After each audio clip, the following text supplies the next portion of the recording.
This is your typical American family. View the husband. He's very hardworking and very profitable. He has a lovely housewife and an adorable daughter. This is what we consider to be the stereotypical American family. But what events in history brought us here? Columbus sparked a new age of exploration in Europe. After his reports, every European power sent explorers and later colonists to the New World. Columbus's early voyage lit the spark that led to an explosion of European colonization. Less than 300 years after his voyage, Europeans living in North America established the United States. Columbus's skills as a navigator allowed him to make the discovery before other European explorers could. Columbus also took part in establishing the slave trade that later took over the southern United States. Columbus kidnapped and enslaved hundreds of natives, forcing them to be servants and work on plantations. Again, colonists and explorers followed his lead. This caused a rapid spread of slavery from the island of Hispaniola to South America, Mexico, and the areas that became the American South. The Columbian Exchange helped shape the American economy. The Columbian Exchange is claimed to be the biggest effect of Columbus's voyages. Columbus and his followers brought horses, chickens, and other livestock to the Americans. In exchange for these goods, Columbus returned to Europe with corn, potatoes, tomatoes, and other species. Columbus also created a market for tobacco that fueled the American economy. For the first time in American history, the 13 colonies put aside their differences and came together to end the British rule over them. The American Revolution did not only bring the colonies together, but it also had long-lasting effects on how American politics would be run, as well as American values. The American Revolution started off the trend of Americans fighting for what they believe in and think is morally correct. Not only did they join forces for one battle, they were able to overpower the strongest army of the time period. This bonded the nation after the battering they took from the British, and it gave the country hope and the courage to fight for their American rights. It also forced them to become a nation and ended the era of people recognizing their identity by their state and gave birth to the American pride and our strong sense of nationality. Hard work became a big component of the American pride due to the fact that the hardworking people were able to do great things. After the American Revolution ended, women were allowed a small role in society as more than just housewives or old maids. From the American Revolution until the Whiskey Rebellion, the American people were fairly content with their government. The Whiskey Rebellion was really the first time the people had rebelled against the government over taxes. Taxes played a major role in the split between Britain and the US, and so many people feared a big war after the government levied unfair taxes. This also started the split between regions. The eastern states liked the taxes because they had more manpower than the western and southern states, so they could produce more. The westerners did not approve of the tax because they could not sell their goods as easily, and the tax made their revenue decrease substantially. The rebellion proved that the people could stand up against their government for what they want and get results. The tax ended after George Washington tried to stop the rebellions with the force, and he was the only president to personally lead the troops in the field. The Louisiana Purchase made a huge impact in many Americans' lives. It changed the way Americans would look at their lives forever.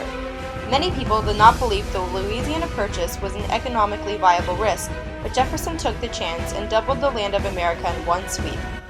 With the purchase of the western half of America, the idea of manifest destiny was born, and people moved westward with the hopes of living a better life. This allowed the people of America to move further west and evidently further split the regions. The people that stayed in the coastal areas were the people with established jobs or were too poor to pick up their lives and move, so the East Coast had a major split between the rich and the poor. The West was comprised of people looking to return to a rural life and no longer live in the cities, which helped form the identities of the Midwest people. The Civil War was fought to determine the survival of the Union or the independence for the Confederacy in the years of 1861 through 1865. The Civil War was a contest marked by the cruelty and frequency of battle. Civil War soldiers were driven by morals and firm beliefs about the importance of liberty, union, or state rights, or the need to protect or to destroy slavery.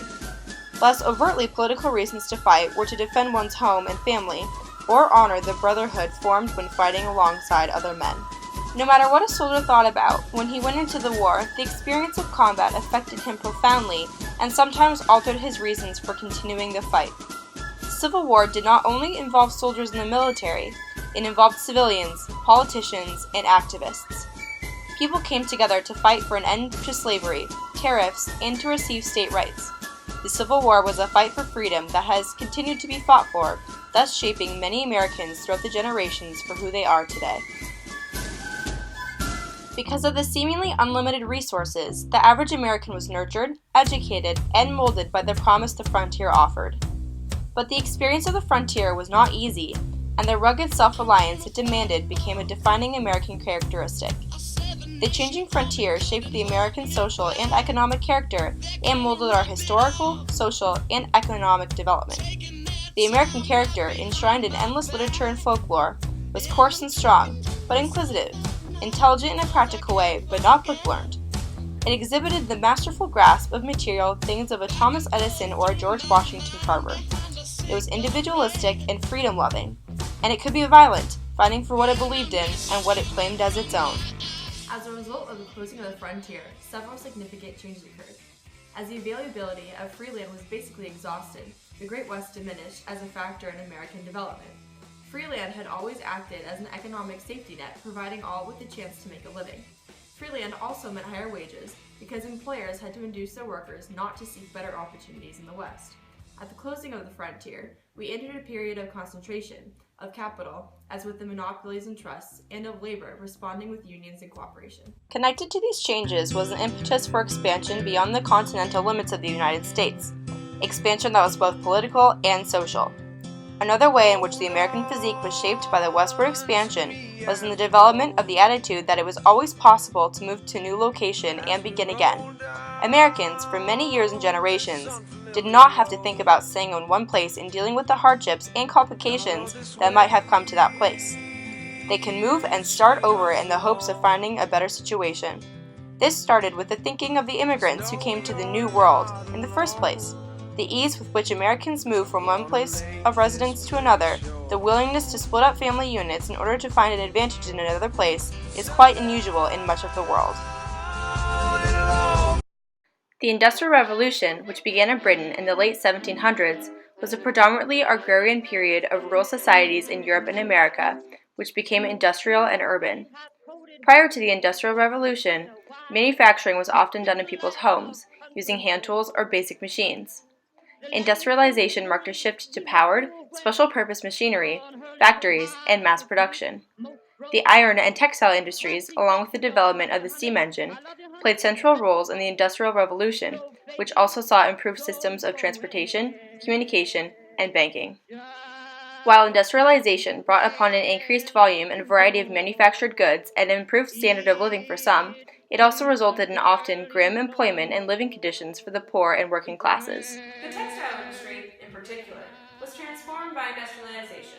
Before mechanization in factories, textiles were made mainly in people's homes, giving rise to the term cottage industry, with merchants often providing the raw materials and basic equipment and then picking up the finished product. Workers set their own schedules under this system, which proved difficult for merchants to regulate and resulted in numerous inefficiencies. In the 1700s, a series of innovations led to ever-increasing productivity, while requiring less human energy. The transportation industry also underwent significant transformation during the Industrial Revolution. Before the advent of the steam engine, raw materials and finished goods were hauled and distributed via horse-drawn wagons and by boats along canals and rivers. As steam-powered ships were making their debut, the steam locomotive was also coming into use. The Industrial Revolution created the most far-reaching changes in the history of humanity. Its influence continues to shadow our lives today. The last 250 years of industrialization have altered our lives more profoundly than any other event or development in the past 12,000 years. In where we live, what we wear, how we work, what we do for fun, what we eat, how we are educated, how many children we have, and how long we live. As stated before, the revolution changed the way people live. Perhaps the most defining feature of the Industrial Revolution was the rise of cities. In pre-industrial society, over 80% of people lived in rural areas. Gradually, more and more people began to migrate from their cozy countryside towns and move to cities. By 1920, a majority of Americans lived in cities. This process of urbanization stimulated the booming new industries by combining workers and factories together. And the new industrial cities became, as we read earlier, sources of wealth for the new nation. In the traditional agricultural society, families typically work together as a unit of production, tending to fields, cooking, and cleaning. Women parented and also produced food and goods needed for the household. Work and play times were flexible. Industrialization changed all that. The same specialization of labor that occurred in factories occurred in the lives of working-class families, and this broke up the family economy. Work and home life became sharply distinctive. Men earned money for their families, while women took care of the home and saw their economic role decline. While many factory workers were initially women, most of them were young who would quit working when they were married. In stark contrast to the various changing tasks that a farmer performed in pre-industrial society, factory workers typically completed repetitive and monotonous tasks for 10 to 14 hours each day. Industrial working-class families, though not working together, did serve an economic purpose of raising money to support each other. As we have seen, children often worked to earn some income for the family. In difficult circumstances, mothers struggled to make ends meet and keep the family out of the poorhouses. Tiffany and Chad are the it couple of South High, ruling the hallways and stomping over anything that gets in their way. But heartfelt changes are made when the unexpected come together. I just don't get this. I can help. Bonding over math homework, Chad and Helen have more in common than they ever could have expected. So 2 plus 3. Yeah, it's 5. Oh. Hey, are you free this weekend? Yeah? But trouble begins when Tiffany finds out. Like, I just don't get why he'd do this to me. I thought we really had something, and we've been dating since, like, 1st grade. And that should mean something to him, and I don't understand why he'd do something like this right before prom. That's so stupid. You know. Despite Tiffany's best effort to stop them, Chad and Helen find a spark between them. But Helen is betrayed when prom rolls around. The prom with Chad, 'cause he's all you need. Oh my god, I'll totally go to prom with you, Chad. I knew you'd come around at some point. At the dance, Chad realizes his mistake of asking Tiffany instead of Helen. But alas, it turns out that fate has Chad's back.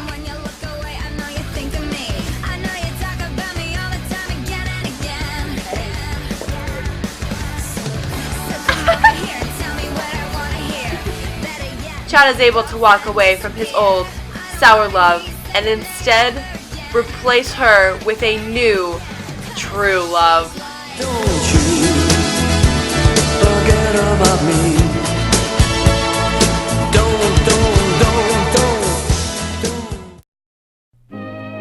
At a time of cultural despair and depression, many Americans flirted with the idea of change. American writers, artists, and intellectuals experimented with new forms of media, mainly revolving around social and cultural issues. It is no secret that the stock market crash in 1929, unemployment, and factory closures in the early 1930s caused panic in all of America. People were losing hope in capitalism and took attraction to Marxism and the Communist Party. They seemed to persuasively explain the failures of capitalism, while providing a promising new social order that all Americans thought they wanted. The communist parties in the United States and Western Europe gave intellectuals a sense that they were no longer hopeless individuals subject to the evils of capitalism, but a bigger part of a bigger community that were participants in a movement larger than themselves.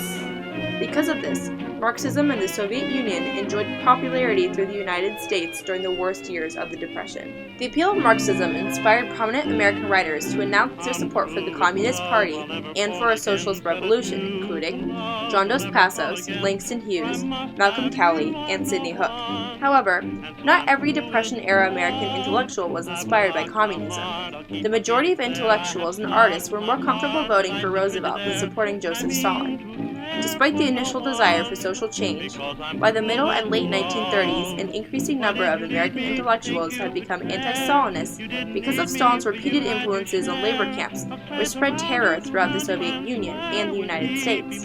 However, in August of 1939, when Stalin signed a non-aggression pact with Hitler, the United States lost what was left for their support for communism. In such a short period of time, world output and standards of living dropped at unprecedented rates. As much as 1/4 of the workforce was employed, and the unemployment rate exceeded that of the highest by 20%. Recovery was not accomplished until the end of the decade. Labor unions and the welfare state expanded substantially during the Depression. Union membership more than doubled within 1930 and 1940, which was stimulated by the severe unemployment. In response, the government passed the Social Security Act, which established unemployment compensation and old age and survivors insurance, which is still in place today. The Great Depression caused the need for a re-established banking system. For Americans, the 1930s is undoubtedly the age of the Great Depression. Bank panics destroyed faith in the economy, while unemployment created hopelessness for the future. Not only were people poor and depressed, many had to move away from their homes during the Dust Bowl of 1934 to move to California, where they found poorly paid work as migrant farm laborers. The 1930s will always represent breadlessness, failing factories, and rural poverty. Marriages and families were broken up, birth rates declined, and children grew up quickly. Women's roles in the workplace increased, but added to the psychological strain on males. No one lived through the Great Depression without feelings of despair, hopelessness, and depression. Due to the political and economic hardships in America, artists, including novelists, poets, painters, and playwrights, in the 1930s sought to focus on the lives of the workers, the poor, and the minorities. They wanted to communicate insights in a language that their audiences could easily understand.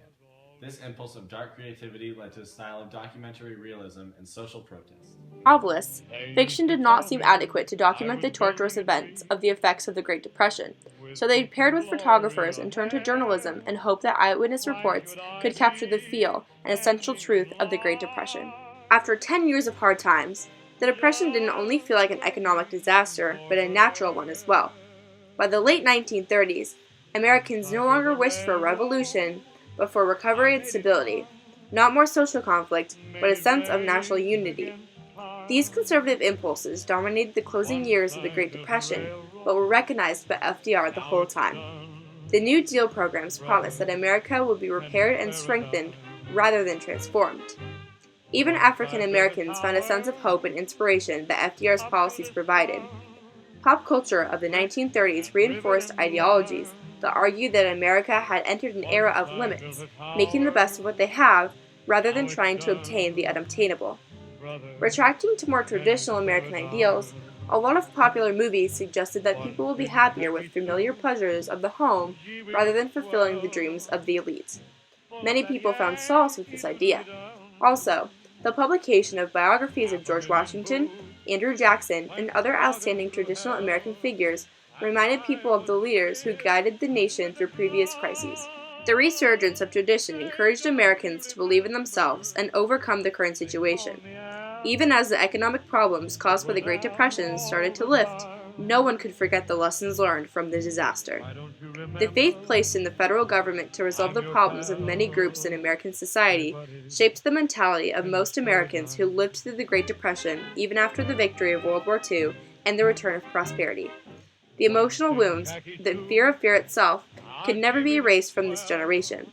Despite the scars left from extreme oppression, the aftermath of the Great Depression encouraged faith in, and love of, the American dream.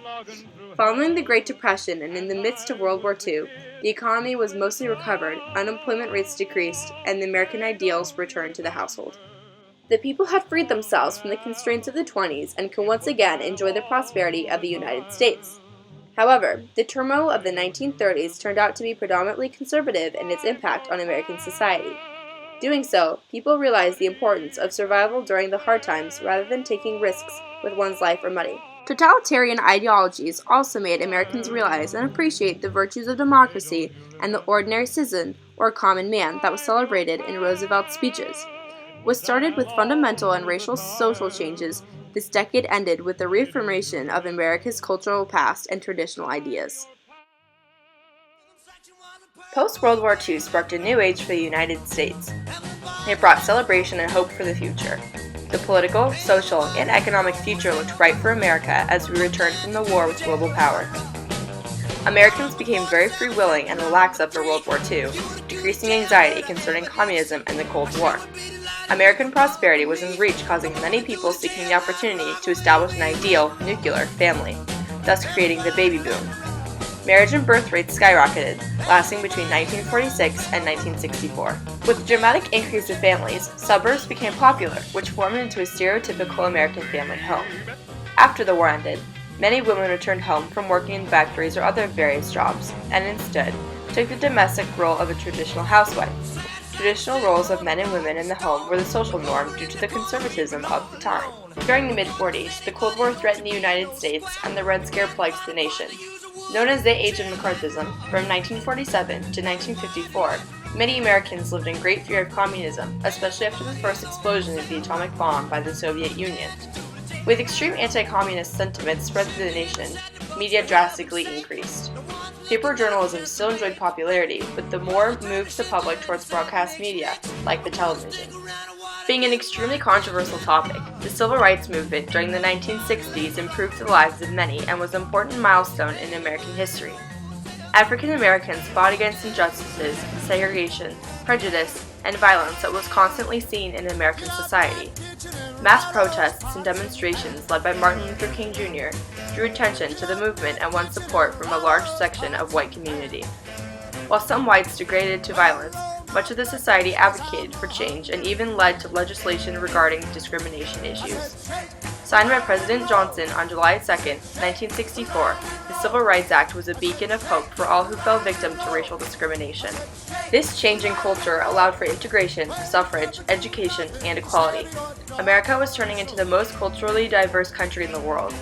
During the second half of the decade, the pace slowed, and the assassination of civil rights leaders caused the movement to lose some of its momentum. The trouble at the end of the 1960s led to a decline in protests during the early part of the 1970s, and racial discrimination has continued to remain a factor in many areas of American life. It also deinstitutionalized discrimination and brought the fight for equality to the attention of the masses. In addition to the legislative concessions it won, the civil rights movement changed America culturally. While discrimination persists in some areas, it is no longer widely acceptable. By 1970, hippies were a dominant part of the population in America. This was because things started to stray from the typical 1950s suburban lifestyle at the beginning of the decade with fashion and music.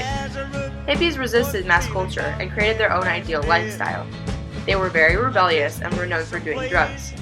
Even though hippies were infamous among conservative Americans, they impacted society and created the counterculture movement that still goes on today. Hippies brought about a lot of change within the American culture. Americans' fear of communism drastically increased after the Cuban Missile Crisis a few decades after World War II. For 13 years after, America was not officially engaged in foreign wars. On September 11, 2001, 19 militants associated with the Islamic extremist group carried out suicide attacks against targets in the United States. 2 of the planes were flown into the Twin Towers of the World Trade Center in New York City. Often referred to as 9/11, the attacks resulted in extensive death and destruction.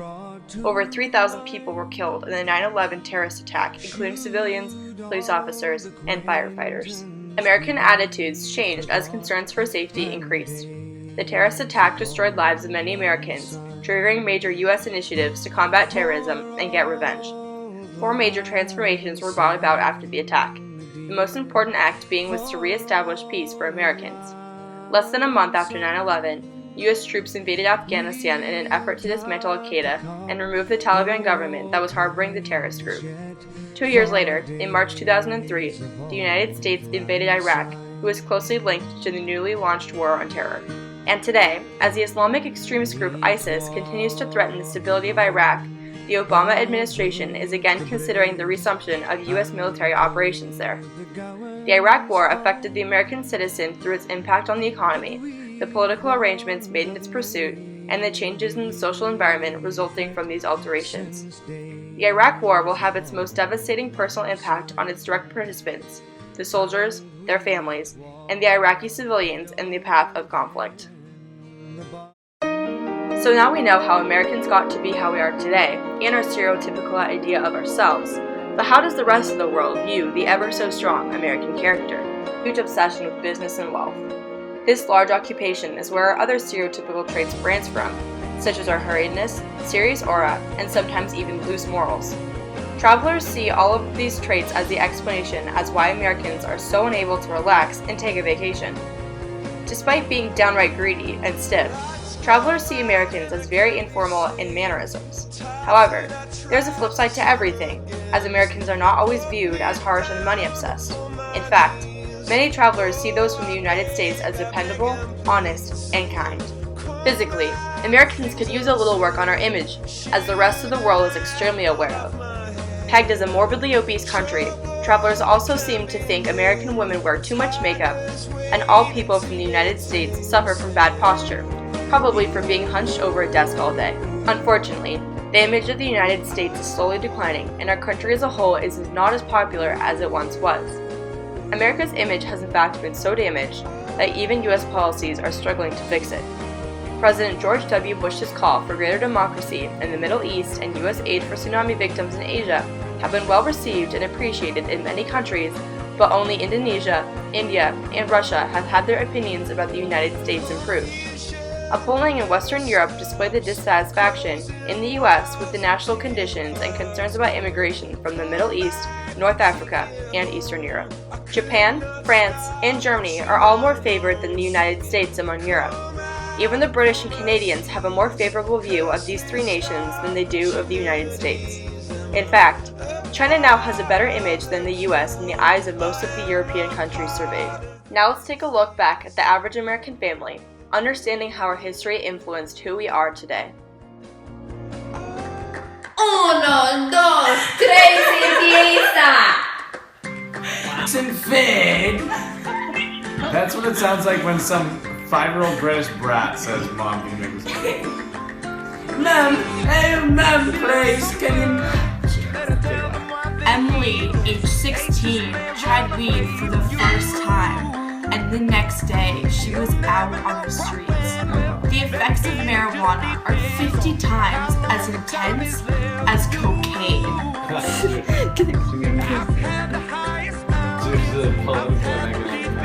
Housewife, domestic housewife Kaitlyn, domestic housewife Gilda, domestic housewife Kaitlyn, kind of domestic housewife Sophia, and not domestic housewife.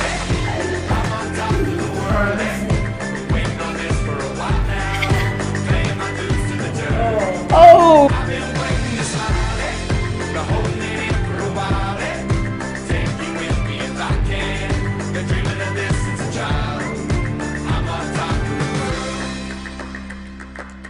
I've tried to cut these